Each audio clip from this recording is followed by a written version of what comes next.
Assalamualaikum warahmatullahi wabarakatuh. Kami dari kelompok 8 mata kuliah akhlak dengan judul materi akhlak dalam keluarga. Kelompok kami terdiri dari 7 orang dengan diantaranya yang pertama ada Ashifa Sandra Devi, yang kedua Rifandi Winarya, yang ketiga Bramanti Pujanggadaya Resikta, yang keempat Muhammad Naufal Habib Ramadan, yang kelima Muhammad Nur Hafizul, yang keenam ada Herza Heviananda, yang ketujuh ada Zamzam Miftahul Faos. Daftar isi dari materi kami yang pertama adalah satu, akhlak anak terhadap orang tua, yang kedua akhlak orang tua terhadap anak, yang ketiga akhlak cara mendidik anak. Selanjutnya materi akan dilanjutkan oleh Mbak Syifa. Kepada Mbak Syifa dipersilakan. Akhlak anak terhadap orang tua.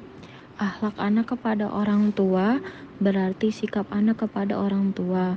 Menurut Imam Al-Ghazali, setidaknya ada 7 adab anak kepada orang tua, seperti pada risolah berjudul Al-Adab Fid Din dalam Majmu'ah Rosail atau Kairo Al-Maktabah atau Fikiyah halaman 444.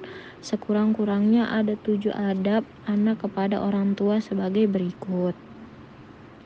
Artinya, adab anak kepada orang tua yakni mendengarkan kata-kata orang tua, berdiri ketika mereka berdiri, mematuhi sesuai perintah-perintah mereka, memenuhi panggilan mereka, merendah kepada mereka dengan penuh sayang dan tidak menyusahkan mereka dengan pemaksaan.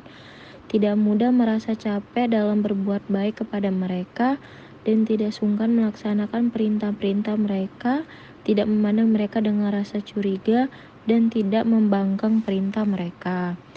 7 adab anak kepada orang tua. 1. Mendengarkan kata orang tua. Seorang anak hendaknya mendengarkan apa yang dikatakan oleh orang tuanya selagi itu baik atau benar secara agama, apalagi ketika orang tua berbicara untuk menasihatinya. 2. Berdiri jika orang tua berdiri atau duduk ketika orang tua duduk.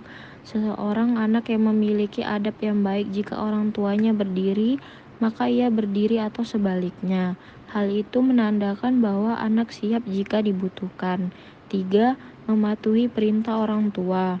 Anak harus mematuhi perintah orang tua selagi perintah itu sesuai dengan syariat agama. Jika orang tua memerintah seorang anak, maka ia harus menuruti apapun perintah sebisa yang ia mampu. 4. Memenuhi panggilan orang tua. Begitu orang tua memanggil anaknya, seorang anak seharusnya segera menjawab panggilan tersebut. Anak tidak boleh menunda-nunda panggilan orang tua, apalagi hanya untuk kepentingan lain yang tidak penting. Kemudian selanjutnya akan dijelaskan oleh teman saya, yaitu Rifandi Winarya. Kepada Rifandi dipersilakan. 5. Tidak menyusahkan orang tua. Seorang anak yang soleh seharusnya tidak menyusahkan orang tua dengan tuntutan-tuntutan yang membebani orang tua, apalagi hanya sebatas gengsi dengan orang lain. Anak harus mengerti keadaan orang tua yang baik, itu secara fisik ataupun keuangan. 6. Tidak mudah merasa lelah untuk berbuat baik kepada orang tua.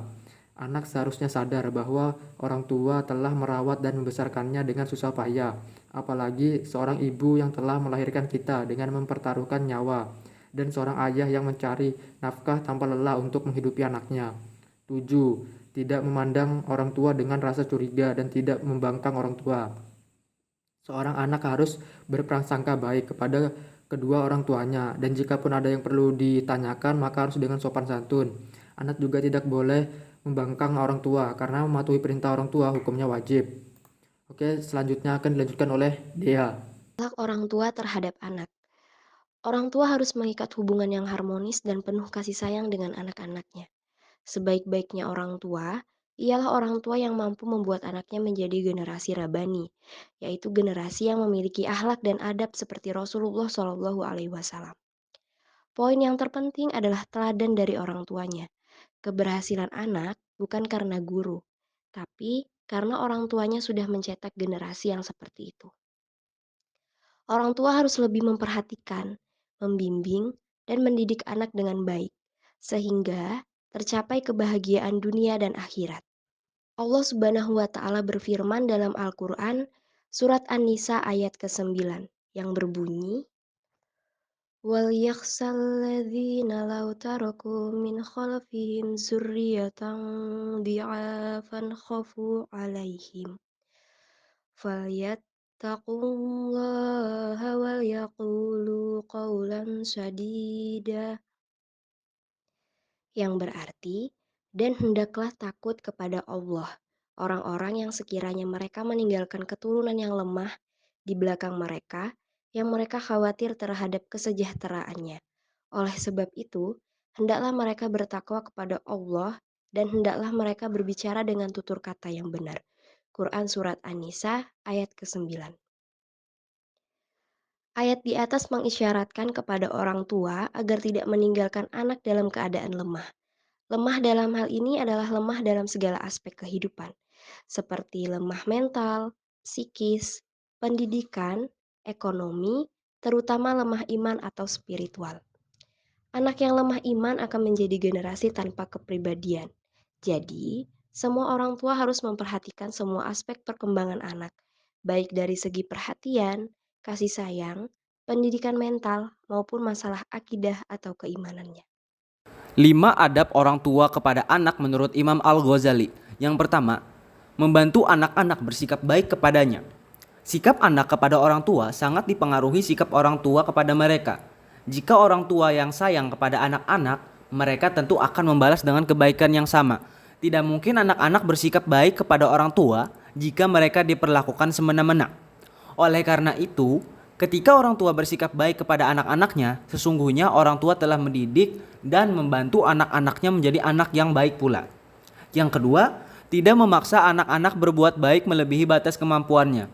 Orang tua perlu memahami psikologi perkembangan agar anak-anak dapat menjalani kehidupannya sesuai dengan fase-fase perkembangannya. Tidak bijak apabila anak-anak yang masih duduk di bangku TK sudah diperintahkan berpuasa sehari penuh selama Ramadan. Mereka memang perlu dilatih berpuasa, tetapi tidak boleh seberat itu. Demikian pula bijak apabila orang tua memaksakan kehendaknya agar mereka selalu menduduki ranking 1 di kelasnya misalnya, sementara kemampuannya kurang mendukung. Selanjutnya materi akan dilanjutkan oleh Mas Hafizul. Kepada Mas Hafizul dipersilahkan. 3. Tidak memaksa anak-anak saat susah. Sebagaimana orang dewasa, anak-anak juga bisa merasakan susah, misalnya karena kehilangan sesuatu yang menjadi kesayangannya, seperti binatang kesayangannya atau lainnya. Pada saat seperti itu, orang tua sebaiknya dapat memahami psikologi anak dengan tidak menambahi bebannya.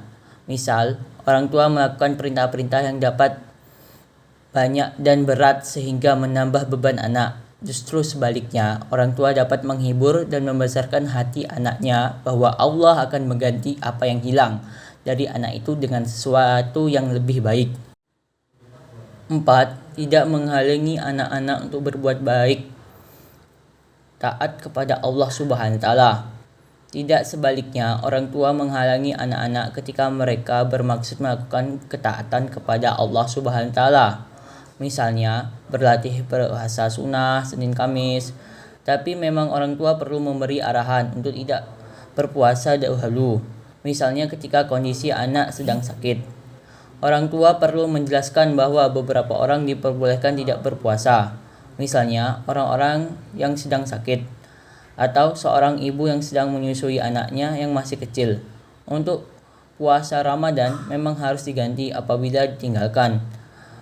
Dengan puasa sunnah itu tidak harus diganti. 5. Tidak membuat anak-anak sengsara disebabkan pendidikan yang salah. Adalah kewajiban orang tua mendidik anak dengan sebaik-baiknya sehingga anak memiliki ilmu yang cukup dan keterampilan-keterampilan yang diperlukan. Apabila orang tua tidak cukup membekali anak dengan ilmu dan keterampilan yang diperlukan dan malahan memanjakannya, maka hal ini bisa menyengsarakan anak di kemudian hari. Anak bisa bodoh dan tidak mandiri dalam banyak hal sehingga tidak bisa menolong dirinya sendiri apalagi orang lain. Keadaan seperti ini akan membuat anak sengsara dalam hidupnya. Singkatnya, kelima hal di atas yakni mengkondisikan anak sanggup dan mampu berbuat baik kepada orang tua, menghargai prestasi anak dalam meraih hal yang baik sesuai batas kemampuannya, mengerti perasaan anak ketika mereka sedang susah, mendukung anak berbuat ketaatan kepada Allah Subhanahu wa taala dan membuat anak mampu hidup bahagia dengan pendidikan yang benar merupakan adab atau etika minimal yang perlu dilakukan setiap orang tua kepada anak-anaknya. Akhlak cara mendidik anak. Ada beberapa langkah yang dapat dilaksanakan oleh orang tua dalam peranannya mendidik anak. Antara lain, 1. Memberikan teladan yang baik kepada anak.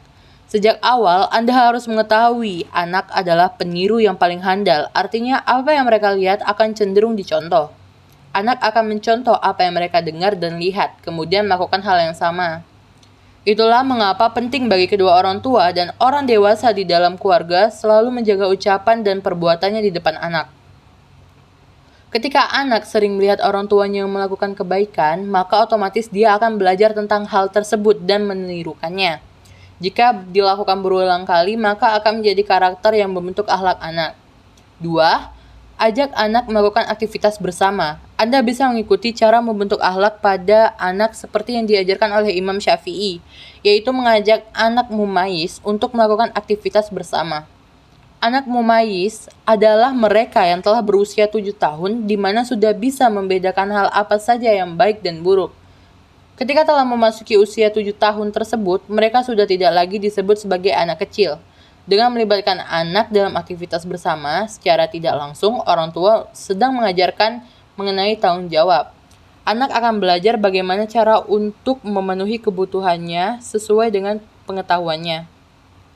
Baiklah, selanjutnya materi akan dilanjutkan oleh Mas Zamzam Miftahul. Nomor 3, berikan penilaian pada apa yang dilakukan anak. Cara membentuk akhlak mulia pada anak yang selanjutnya adalah dengan memberikan penilaian terhadap apa yang mereka lakukan. Berikan pujian pada anak ketika mereka telah melakukan sesuatu yang baik dan kebaikan. Sebaliknya, berikan teguran dan peringatan pada anak setiap kali mereka melakukan sesuatu yang dilarang agama dan tidak sesuai dengan norma sosial yang berlaku. Melalui cara tersebut, anak akan belajar hal-hal apa saja yang boleh dilakukan dan mana yang dilarang. Nomor 4, menanamkan nilai kebaikan di tengah keluarga. Lingkungan keluarga adalah tempat di mana anak mempelajari banyak hal, sehingga sangat mempengaruhi pada karakter dan akhlaknya. Sebelum anak mengenal lingkungan di luar keluarganya, mereka belajar tentang banyak hal di rumah. Oleh sebab itu, penting bagi orang tua menanamkan dan menciptakan lingkungan yang penuh kebaikan di tengah keluarga. Dengan pondasi yang kuat dari keluarga, maka pengaruh dari lingkungan luar lebih mudah diatasi dan dikendalikan sehingga anak tidak mudah terpengaruh. Baik, sekian presentasi dari saya. Selanjutnya saya serahkan kepada moderator. Baik, terima kasih untuk Mas Jam-Jam. Itu saja yang dapat kelompok kami sampaikan. Terima kasih sudah mendengar dan selanjutnya diskusi akan dilanjutkan pada grup WhatsApp. Wassalamualaikum warahmatullahi wabarakatuh.